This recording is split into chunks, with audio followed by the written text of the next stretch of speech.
Olá, muito bem-vindo ao Esporte Guará. Hoje o Juventude Samas e o Sampaio Correia entram em campo pela segunda rodada do Campeonato Maranhense. Lembrando que a primeira foi adiada. O Motoclube de São Luís vive clima tenso depois de empate, mas segundo a própria diretoria do clube, qualquer mudança vai depender do jogo contra o Tum Tum. E vamos saber tudo o que aconteceu na primeira etapa do Rally Pior Será. Tudo isso logo depois do recado da TVN, porque eu tenho que te perguntar se você já conhece a mega dupla Gigaférias TVN. São 250 megas de internet, fibra, mais 20 gigas de telefonia móvel por apenas R$ 189,80. Garanta essa super conexão dentro e fora de casa e navegue à vontade com a internet em alta velocidade. É mais diversão para você e toda a sua família nessas férias, então aproveite essa conexão e também essa economia e assine TVN 3199 7270. E olha, o PAC realizou o seu último amistoso de preparação antes de estrear no Campeonato Maranhense. Seu adversário foi a seleção de São Vicente de Fer e o time da Baixada venceu por 4-0 com mais uma boa apresentação do meia Márcio Diogo. Então vamos ver como foi o resultado. Em fase de reta final de preparação para estrear no Campeonato Maranhense 2022, o Pinheiro realizou seu último amistoso, dessa vez contra a seleção de São Vicente de Ferro. E como de costume, quem ditou o ritmo da partida foi o meia Márcio Diogo. O meia passou por 5 marcadores e na hora de finalizar foi derrubado dentro da área e o pênalti marcado.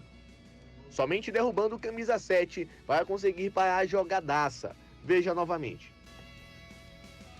Na cobrança, Dodô é preciso e manda para o fundo das redes. Bola para um lado e goleiro para o outro. A seleção de São Vicente até tenta, mas não consegue esboçar reação diante de um futebol mais envolvente do PAC. E Márcio Diogo continua ditando o ritmo da partida. O segundo gol veio depois que Marcos Vinícius sofreu falta. Na cobrança, Evandro manda na área e no desvio, Pedrão manda para o fundo do gol. O goleiro não teve nem reflexo para a jogada. O terceiro gol saiu no segundo tempo de partida. Cleison bate por baixo e amplia o placar. A bola não desviou em ninguém e foi morrer no fundo das redes. O quarto veio novamente de bola parada, mais um pênalti para o PAC. Dessa vez foi Cleicione que cobrou com muita frieza e deu números finais à partida. Fim de jogo. Pinheiro 4-0 para cima da seleção de São Vicente de Ferro. E o resultado agradou a todos, não apenas comissão técnica, mas também jogadores e torcedores que se fizeram presentes no estádio. Agradeço a oportunidade, né? Foi uma boa jogada lá do nosso meio, Márcio Diogo, que consequentemente saiu o pênalti. E aí eu acho que eu senti a responsabilidade de chamar ela para mim, para poder estar batendo e graças a Deus, estar convertendo. É muito bom, né? Sempre fizemos 3 amistosos, conseguimos 3 vitórias, isso é importante, que vai passando confiança cada vez mais para o nosso grupo. Estamos na preparação ainda, mas já estamos evoluindo a cada dia, tanto fisicamente como tecnicamente. E que possamos agora, com fé em Deus, ter mais uma semana de trabalho muito boa para que possamos chegar aqui e estrear com vitória. A gente está iniciando agora uma competição na próxima semana, né? Algumas coisas ainda por ajustar, alguns atletas que chegaram agora. Foi bom que serviu para que nós pudéssemos avaliar ainda mais o comportamento deles, aquilo que eles têm assimilado em termos do que a gente tem trabalhado. A gente tem mais uma semana para trabalhar, para fazer alguns ajustes. A gente sabe que não vai chegar no nosso melhor logo no primeiro jogo, mas temos que estar o mais próximo dele possível e é para isso que a gente está trabalhando. A gente sabe do jogo difícil que vamos ter agora contra o IAP, né? Já que o segundo jogo será contra o IAP, que não houve o primeiro. Dar o melhor. Acredito que a equipe está num bom caminho, que a gente tem tudo para fazer um bom jogo e conseguir os 3 pontos.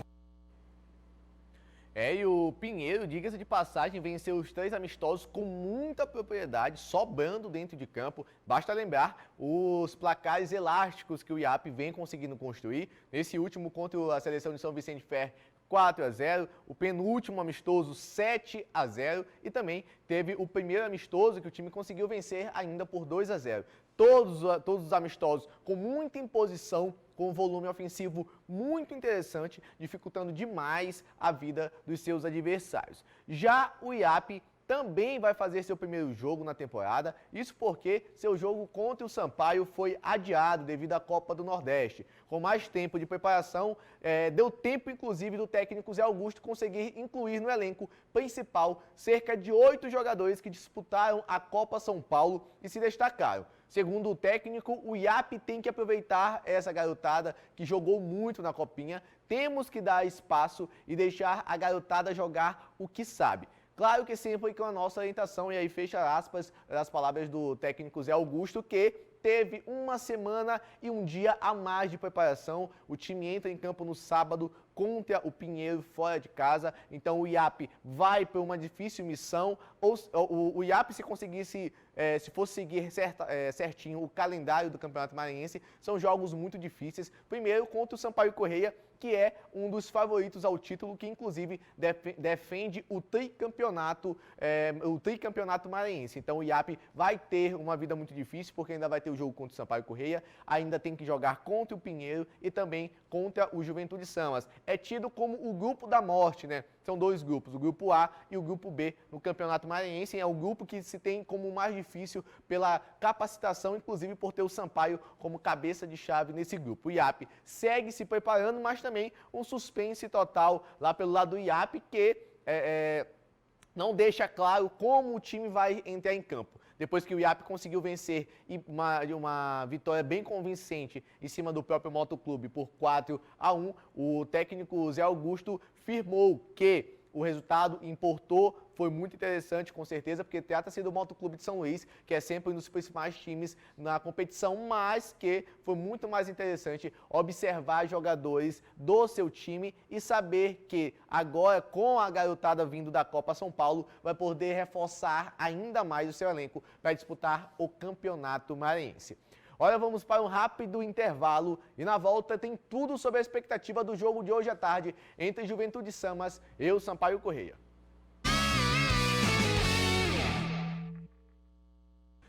Pessoal, depois de 2 adiamentos, finalmente o Sampaio Corrêa vai entrar em campo. O Juventude Samas vai receber a Bolívia em São Mateus e quer surpreender. Pelo lado do Sampaio, é só expectativa para o jogo, porque o time ainda vive aquele momento e aquela ansiedade de entrar em campo depois, claro, de 2 jogos adiados, e ainda mais depois de novos reforços. Vamos acompanhar.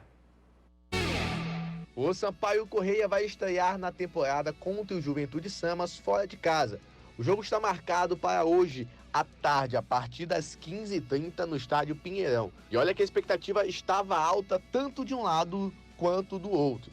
Ainda mais depois de 2 jogos adiados. Primeiro contra o IAP, que seria no último dia 20, e depois o jogo contra o Bahia pela Copa do Nordeste, que seria no último dia 22. Dessa forma, o Sampaio Corrêa passou por 2 adiamentos até chegar o dia de hoje para jogar contra o Juventude. Agora, com data e adversário definidos, o Sampaio ainda aguarda alguns jogadores caírem no bid para a partida. E um desses jogadores é o goleiro Gabriel Batista, que não esconde a ansiedade. Vim aqui também para ajudar, para somar, buscar meu espaço, sempre respeitando os atletas. Agradecer a eles pela recepção e que esse ano seja de muitas vitórias para a gente. A expectativa é muito boa, cara. É sempre bom estar jogando, independente da competição, se for a Copa do Nordeste, Maranhense ou a Série B. O importante é estar jogando, o importante é o Sampaio estar vencendo, e eu vim aqui para ajudar, para a gente poder conquistar as vitórias e, se Deus quiser, os títulos e o acesso. Já pelo lado do Juventude Samas, é segredo total, não apenas do elenco, mas também da forma e plataforma de jogo. O time fez um último amistoso e venceu por 2-0. Os 2 gols foram do lateral esquerdo Carlinhos. Depois da chegada do novo técnico do Juventude, nenhuma palavra sequer foi dita à imprensa e segue em segredo a formação e também o elenco do Juventude Samas, que vamos conhecer apenas minutos antes da bola rolar entre Juventude e Sampaio Corrêa. Não é somente a torcida do Sampaio Corrêa, mas elenco, diretoria, comissão, todo mundo querendo que o time entre logo em campo e finalmente dê start na sua temporada. Pelo lado do Juventude Samas, acontece que nas últimas semanas pouca informação foi dada, foi compartilhada com a imprensa sobre o próprio Juventude Samas. Após a chegada do novo técnico do Juventude Samas, o Paulo Miller, apenas uma entrevista com ele rápido, depois não se teve mais informações sobre treinamento, sobre chegadas, sobre elenco, quem permaneceu, quem saiu, quem está em negociação, enfim, muitas dúvidas sobre o elenco do Juventude Samas, que até as últimas informações que nós temos do Sport Guará não estava totalmente fechada. O Juventude Samas ainda buscava alguns reforços no mercado e tentando renovar com outras peças importantes, mas o Juventude Samas fez ali um certo cerco do silêncio, muita coisa deixou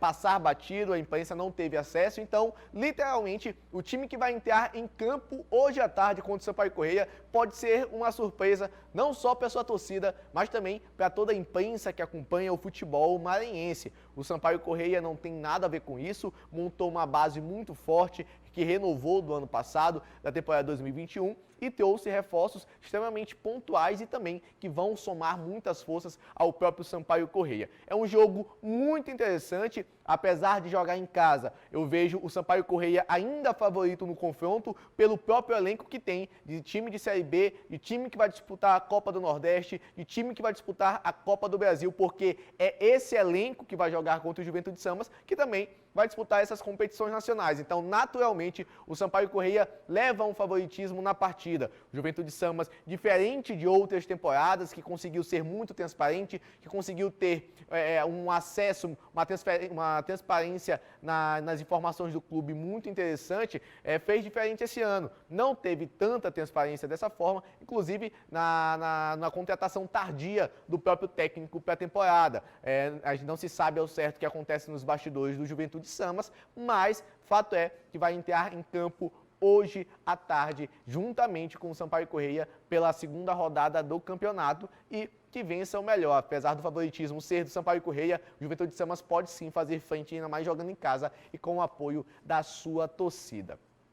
Olha, falando de Motoclube de São Luís agora, o presidente Glésio Moisés deu declarações até que fortes, né? Pós-partida, o empate contra o São José de Ribamar, mas depois deu uma recuada e falou que mudanças mesmo somente depois do jogo contra o Tuntum. Mas vamos ver o que foi que ele falou, na verdade, um trechinho do que ele falou dos nossos amigos lá da rádio, da Tribuna 98, desculpa, um pouquinho do que ele falou ainda depois do jogo contra o São José. Não me deixou satisfeito a parte técnica, muito aquém do esperado. Problema de iluminação e de gramado também, a gente viu um gramado muito ruim. Mas claro, o Motoclube ele precisa avançar na qualidade do elenco. Nós jogamos com um adversário que teve apenas 2 semanas de preparação, muito menos tempo que o Motoclube, e o resultado não foi bom dentro do campo. Então a gente precisa fazer uma avaliação criteriosa de tudo o que aconteceu e claro, mudanças no time são possíveis também. É a entrevista que o presidente Glésio deu pós-jogo para a Tribuna 98, que usou aqui um trechinho para vocês entenderem as palavras, que tem que ser dar uma capacidade maior pro time. Na minha opinião, a gente vem falando desde a segunda-feira aqui que a mudança no comando técnico é um pouco precoce, depois de apenas uma partida. A bem da verdade, é certo que o Motoclube jogou abaixo do que se esperava, até porque um time que começou sua pré-temporada ainda no dia 27 de dezembro, não rendeu metade, eu imagino, do que a própria comissão técnica esperava do time dentro de campo, mas um jogo para julgar e taxar como definitivo o trabalho de uma comissão técnica completa. À frente está o Carlos Ferro, o Otávio Everton, preparador físico, dentre outros profissionais da comissão técnica. Eu acho muito precoce. Dessa forma, acredito que o presidente Glésio, assim como a diretoria do Motoclube, que está à frente nesse momento, acertaram em não realizar essa mudança brusca nesse início, porque senão não faria sentido ter uma comissão técnica por quase 30 dias realizando os seus trabalhos de forma de físico, tático, técnico e mudar apenas depois de uma partida. Então, dessa forma, o jogo contra o Tuntum, além de se tornar muito mais decisivo, porque lembrando que são apenas 3 partidas no primeiro turno, o Motoclube empatou com o São José, agora vai jogar contra o Tuntum e também contra o Cordino e tem que vencer para garantir uma classificação mais tranquila no seu grupo. Se por um acaso perder sua partida ou empatar, as coisas começam a se complicar. Então o jogo contra o Tuntum é não apenas decisivo em relação à classificação, mas também decisivo em relação à continuidade de alguns jogadores e de comissão técnica.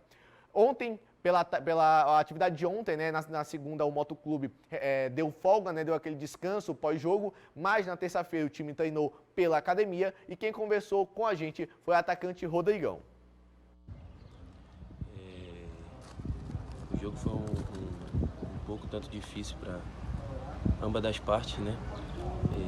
Não estou aqui querendo arrumar desculpas ou falar que empatamos por isso ou empatamos por aquilo.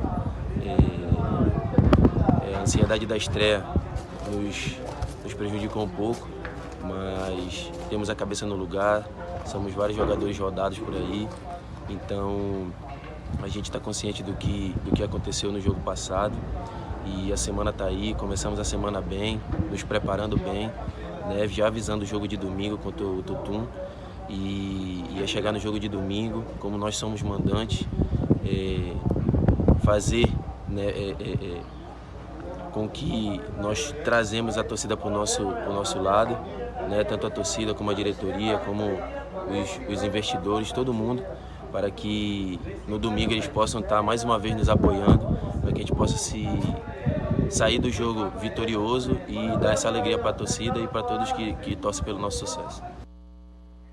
E todo mundo sabe o quanto é exigente a torcida do Motoclube de São Luís e essa exigência reflete na própria história do Motoclube, que diversas vezes levantou muitos títulos de campeonato, acessos e também conseguiu resultados surpreendentes, não só em casa, mas fora. E eu tenho certeza que a própria comissão, como o próprio elenco, entende que para trazer cada vez mais a torcida para o seu lado, investidores ou quem quer que seja, o time também tem que desempenhar um excelente futebol dentro de campo. E diga-se de passagem, acredito num jogo muito difícil entre Motoclube e Tum-Tum, porque Tum-Tum, além de ser um time que vai disputar a Copa do Brasil também, esse ano tem um investimento muito interessante, lembrando da história recente do Tum-Tum, para montar um elenco que foi renovado praticamente metade do elenco da Copa FMF e vieram reforços pontuais. Tum-Tum vai muito forte, Tum-Tum não é um time bobo no Campeonato Maranhense. Olha, nós vamos para um rápido intervalo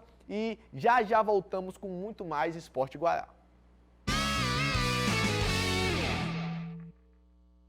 De volta com o Esporte Guará e agora vamos ver o que foi que aconteceu na primeira etapa do Rally Pior Será, que tem o apoio também da galera lá do Rally Maranhão, que vem incentivando e criando diversas modalidades do Rally aqui no estado para fomentar cada vez mais esse esporte. Uma dupla maranhense fechou o primeiro dia de prova do Pior Será em primeiro lugar na categoria Carros Turismo e nas motos o Maranhão fechou em terceiro. A equipe do Maranhão Rally segue forte na disputa do 35º Pior Será. No primeiro dia de prova, realizado na última segunda-feira, 22 competidores do Maranhão deixaram a cidade de Calcaia rumo a Jijoca. Foram 340 quilômetros percorridos em meio às dunas e areias pesadas.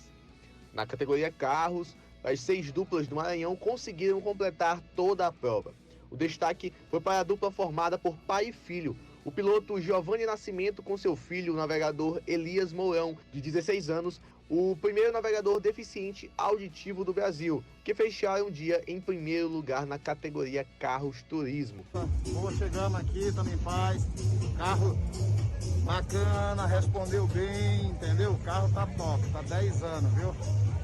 E vamos agora descansar e vamos mandar pronta. Na categoria Carros Graduados, o piloto João Afro e o navegador Leonardo tiveram problemas no carro e precisaram abandonar a prova. A dupla agora segue como apoio da equipe Maranhão Rally. Já na categoria motos, todos fecharam a prova e o destaque foi para o piloto Laércio Joca, moto de número 179, que fechou o primeiro dia de competição em terceiro lugar na categoria Moto Rally.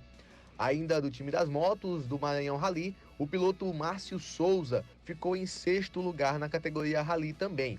O piloto Raul Lima em nono lugar na categoria Enduro Intermediário. E por último, o piloto Calmon Monteiro, no número 154, em 25º na Moto Rally.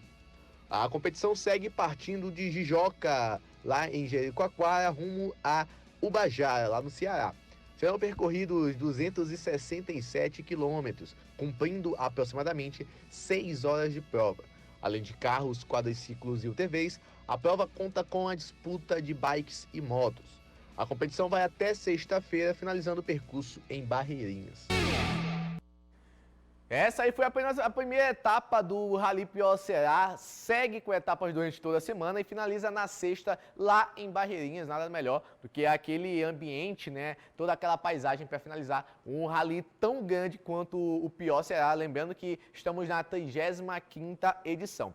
Olha, o Esporte Guará vai ficando hoje por aqui, mas eu quero mandar um abraço muito especial para o Leandro, motorista do Sindicato dos Vigias do Estado do Maranhão, que não perde um Esporte Guará. Todo dia ele assiste e também participa com a gente. Eu consegui encontrar ele no estádio Neuzinho Santos, no jogo entre São José e Motoclube. Ele ficou muito feliz, pediu esse abraço todo especial porque ele assiste junto com a rapaziada lá do Sindicato dos Vigias do Estado do Maranhão. Então, com essas informações, vamos ficando hoje por aqui e amanhã a gente está de volta com muito mais informações, inclusive com o resultado do jogo entre Juventude Samas e Sampaio Correia.